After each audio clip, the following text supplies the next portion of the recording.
In the late 1930s, many Japanese military planners viewed the United States as a powerful nation on paper, but weak in reality. From Tokyo, America looked distant, divided, and slow, separated by the vast Pacific Ocean and distracted by domestic comforts. Japanese leaders believed this distance would make large-scale American intervention difficult, costly, and politically unpopular. To them, the United States was a consumer society, not a warrior nation. Its factories produced cars, refrigerators, and radios, not weapons for total war. Japanese intelligence reports often focused on American isolationism, labor strikes, and political debates, reinforcing the belief that the U.S. lacked the unity and discipline needed for a long conflict. Admiral Isoroku Yamamoto himself warned that Japan could run wild for 6 months, but even he doubted America's ability to sustain a prolonged industrial war across the ocean. What Japanese planners failed to understand was the true nature of American industrial capacity. U.S. factories were not weak, they were adaptable. When war came, automobile plants were converted into tank and aircraft factories almost overnight. Shipyards expanded at an unprecedented pace. By 1943, the United States was launching Liberty ships faster than German submarines could sink them. Distance, once seen as America's weakness, became irrelevant. The U.S. built floating supply lines across the Pacific, supported by oil tankers, repair ships, and mobile bases. Every island captured became a new industrial outpost, pushing American power closer to Japan. Japanese commanders at the front began to notice the change. No matter how many ships they sank or planes they destroyed, more always arrived. American equipment was replaced quickly. Losses that would cripple other nations barely slowed the U.S. war machine. By the time Japan fully realized its mistake, it was too late. Before the Pacific War began, many Japanese military leaders viewed Americans through a distorted racial and cultural lens. Influenced by imperial ideology and wartime propaganda, they believed Americans were undisciplined, physically soft, and incapable of enduring real battlefield hardship. Japanese doctrine emphasized obedience, sacrifice, and honor unto death, values they assumed Western soldiers lacked. American society was seen as individualistic and comfort-driven. Japanese officers often described U.S. soldiers as weak-willed, spoiled by luxury, and dependent on machines rather than spirit. They believed American troops would break under pressure, panic when facing casualties, and retreat when confronted with determined resistance. This belief was reinforced by racial theories that ranked Asian martial spirit above Western material strength. Early encounters seemed to confirm these assumptions. During the initial Japanese advances in 1941 and 1942, poorly prepared Allied forces were pushed back across Southeast Asia and the Pacific. Japanese propaganda portrayed these victories as proof that American soldiers lacked discipline and courage. But battlefield reality soon shattered these stereotypes. At Guadalcanal, American Marines endured disease, hunger, constant bombardment, and brutal jungle combat without collapsing. Units held their positions for months under conditions that tested both body and mind. Instead of fleeing, American soldiers adapted, learned quickly, and fought back with determination. Japanese troops were shocked to encounter Americans who continued attacking despite heavy losses. Prisoners reported that U.S. soldiers fought aggressively, rotated units efficiently, and returned to battle with improved tactics. The idea that Americans were unwilling to die proved dangerously false. They simply fought differently. Before World War II, many Japanese leaders believed the United States lacked the social unity and emotional resilience required for a prolonged conflict. They viewed American society as comfort-oriented, politically divided, and unwilling to accept heavy casualties. In their eyes, democracy was a weakness. Public opinion could be shaken by losses, protests, and economic strain. If the war dragged on, they assumed Americans would demand peace. This belief was shaped by observations of U.S. isolationism in the 1930s. Americans had opposed entering World War I until the final years, and the Great Depression had fueled inward-looking politics. Japanese planners concluded that a sudden, painful blow, combined with sustained casualties, would break American resolve. Pearl Harbor was designed not only as a military strike, but as a psychological one. At first, the strategy seemed logical. The shock of Pearl Harbor was immense. Casualty lists grew as battles raged across the Pacific. Japanese leaders expected American morale to crack under the pressure of distant deaths and mounting costs. Instead, the opposite happened. American society unified in a way Japan had not anticipated. Civilian industries mobilized, families accepted rationing, and millions volunteered or supported the war effort. Newspapers, films, and radio strengthened national resolve rather than weakening it. Even after devastating battles like Bataan, Tarawa, and Iwo Jima, where losses were severe, public support did not collapse.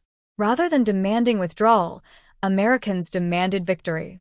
The idea that sacrifice was unbearable proved false. Communities mourned their dead, then sent more sons to fight. Elections were held during wartime, yet the commitment to defeat Japan never wavered. Japanese intelligence struggled to explain this endurance. They had misunderstood American culture, mistaking openness for fragility and debate for disunity. In the years leading up to World War II, Japanese military planners believed that American strength rested almost entirely on industrial output, not battlefield skill. They assumed U.S. soldiers relied on technology to compensate for poor tactics and limited combat experience. Compared to Japan's veteran army, hardened by years of war in China, the U.S. military was seen as untested and slow to adapt. Japanese doctrine emphasized aggressive infantry assaults, night attacks, and the fighting spirit of the individual soldier. American training methods, which focused on coordination, logistics, and combined arms, were dismissed as rigid and overly dependent on machines. Many Japanese officers believed that once American equipment was destroyed, U.S. forces would be tactically helpless. Early engagements appeared to support this view. In 1941 and early 1942, American and Allied forces struggled with outdated equipment, poor coordination, and inexperience. These early defeats reinforced Japanese confidence that U.S. tactical skill was inferior. But as the war progressed, this assumption collapsed.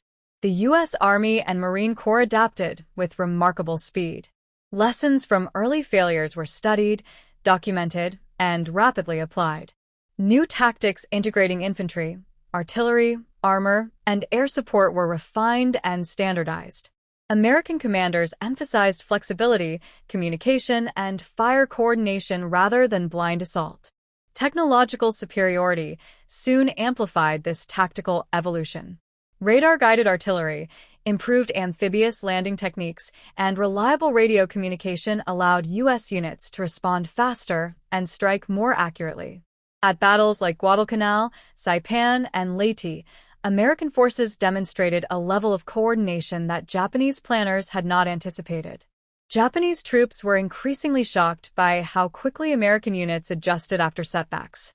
On December 7, 1941, the Japanese launched a surprise attack on Pearl Harbor, destroying or damaging nearly 20 American battleships, hundreds of airplanes, and killing over 2,400 personnel. At first glance, the operation was a remarkable tactical achievement. Japan had struck the Pacific Fleet with precision, crippling battleships that posed a threat to its expansion across Southeast Asia.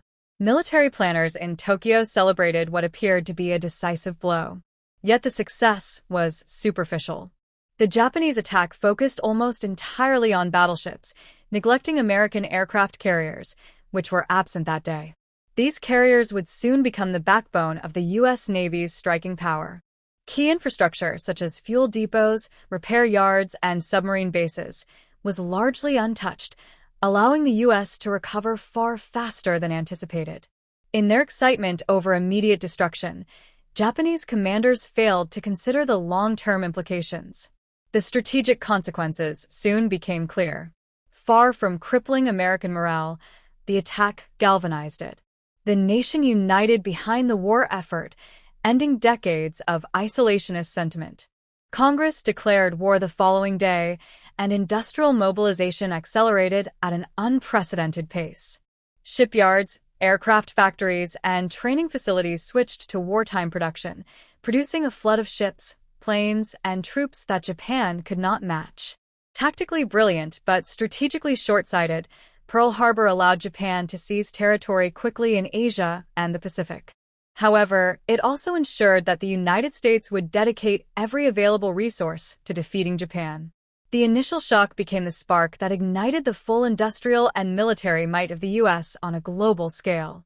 In retrospect, the attack achieved immediate success, but failed in the long term. Following the attack on Pearl Harbor, Japan expected the United States to struggle with mobilization due to its democratic processes, geographic distance, and initial lack of preparation. Instead, the U.S. response was astonishingly rapid. Within weeks, factories that once produced cars, refrigerators, and consumer goods were converted to produce tanks, aircraft, artillery, and ammunition. The automotive industry, led by companies like Ford and General Motors, retooled assembly lines to produce military equipment at an unprecedented scale.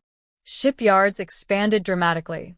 Liberty ships, essential for transporting troops and supplies across the oceans, were constructed faster than any previous naval vessels. By mid-1942, the U.S. was launching new warships and aircraft carriers faster than Japan could destroy them. Aircraft production surged, with planes like the P-38 Lightning and B-17 Flying Fortress rolling off assembly lines in numbers that astonished Japanese intelligence. The speed of training and deployment further amplified this industrial might. Millions of men and women joined the armed forces or supported war production at home. Technical schools trained workers in weeks instead of months, while government programs ensured raw materials and logistics were coordinated efficiently. Even shortages like steel or aluminum were quickly addressed through rationing and innovation. Japanese observers could not comprehend the scale and pace of this mobilization. Every loss inflicted on U.S. forces was swiftly replaced, and every setback became an opportunity for Americans to refine tactics and improve production efficiency. What Japan expected to be a slow, cumbersome response became an overwhelming force that steadily pushed the war in America's favor. By 1943, the combination of industrial output, technological innovation, and rapid training had transformed the U.S. As the Pacific War unfolded, Japanese commanders quickly realized that American firepower far exceeded their initial expectations. Japanese intelligence had assumed that U.S. weapons were primarily defensive and that American troops relied heavily on numbers rather than quality. This assumption proved dangerously wrong. American artillery, tanks, and small arms were not only reliable but often technologically superior, giving troops a decisive edge in combat. In the air, American aircraft like the F-4F Wildcat, P-38 Lightning, and B-17 Flying Fortress demonstrated exceptional range, speed, and durability. Carrier-based planes allowed the U.S. Navy to project power across vast distances, something Japan had underestimated. Airstrikes at battles such as Midway and the Solomon Islands showcased the coordination between naval aviation and ground operations, catching Japanese forces off guard. At sea, U.S. battleships, cruisers, and especially aircraft carriers proved resilient and flexible. Radar technology, superior gunnery, and better damage control procedures allowed ships to survive attacks that might have sunk them in previous conflicts. Japanese submarines and surface fleets struggled against this combination of speed, firepower, and intelligence coordination. Even on land, American troops combined modern artillery with innovative tactics. Coordinated bombardments, close air support, and mechanized infantry assaults overwhelmed Japanese positions, which often relied on entrenched but static defenses. The sheer volume of fire, reinforced daily by new shipments of weapons, made it nearly impossible for Japanese forces to hold territory once the U.S. had chosen to strike. The cumulative effect was demoralizing. Every battle revealed the widening gap between Japanese expectations and American capability. Where Japan anticipated easily exploitable weaknesses, they found relentless, well-equipped, and adaptable forces. During the brutal years of the Pacific War, Japanese planners assumed that American forces would break under heavy casualties. They expected panic, desertion, and a collapse of public support after the early losses at places like Bataan, Corregidor, and Wake Island. Yet, time and again, These assumptions proved disastrously wrong. The resilience of American soldiers and civilians alike became a defining feature of the conflict. At the front, U.S. Marines and Army units endured extreme conditions, dense jungles, tropical diseases, relentless enemy fire, and severe shortages of supplies, without surrendering. The Battle of Guadalcanal, for instance, tested both physical and psychological limits. Despite months of constant combat and staggering casualties, American forces held their ground, rotated units effectively, and adapted tactics to overcome entrenched Japanese defenses. Every retreat or regroup was a tactical maneuver, not a sign of weakness. On the home front, American society displayed extraordinary unity. Families accepted rationing, war bonds, and the absence of loved ones as part of the national effort. Factories ran around the clock to produce tanks, planes, and ships. Civilian morale was reinforced through media, propaganda, and volunteer organizations. Far from collapsing, the U.S. population mobilized in a manner Japan had not anticipated. Even after devastating losses such as at Tarawa and Iwo Jima, Americans maintained their determination. Soldiers wrote letters home describing hardships and courage, inspiring others rather than spreading fear. Elections were held without interruption, proving that democratic debate could coexist with wartime resolve. Every setback seemed to strengthen resolve rather than erode it. By misjudging the psychological fortitude of Americans, Japanese planners failed to recognize one of the most crucial elements of their opponent's strength: the belief that heavy casualties would force the U.S. By 1943, it became increasingly clear to Japanese commanders that their early assumptions about the United States had been disastrously wrong. Initial victories in Southeast Asia and the Pacific had given Japan a false sense of superiority. However, battles such as Guadalcanal, the Solomon Islands Campaign, and Midway revealed that America's industrial capacity, tactical adaptability, and troop resilience were far beyond Japanese expectations. Admiral Isoroku Yamamoto had warned that a prolonged war with the United States could be fatal, but many Japanese officers had dismissed these concerns. The early successes reinforced a belief that Japan could dictate the pace of the conflict. Yet the U.S. response was systematic and relentless. American forces rebuilt losses rapidly, refined tactics after each engagement, and consistently applied overwhelming firepower. Every Japanese advance was met with counterattacks that exploited weaknesses in Japanese supply lines and stretched defensive positions. Reports from the front began to alarm high command. Field commanders noted that American troops held ground under extreme conditions, rotated units efficiently, and utilized artillery and air support in ways that Japanese forces struggled to counter. Even small skirmishes highlighted the adaptability of U.S. forces and the inefficiency of Japanese rigid command structures. Strategic errors compounded the problem. Japan had overextended its lines across vast distances, leaving critical positions vulnerable.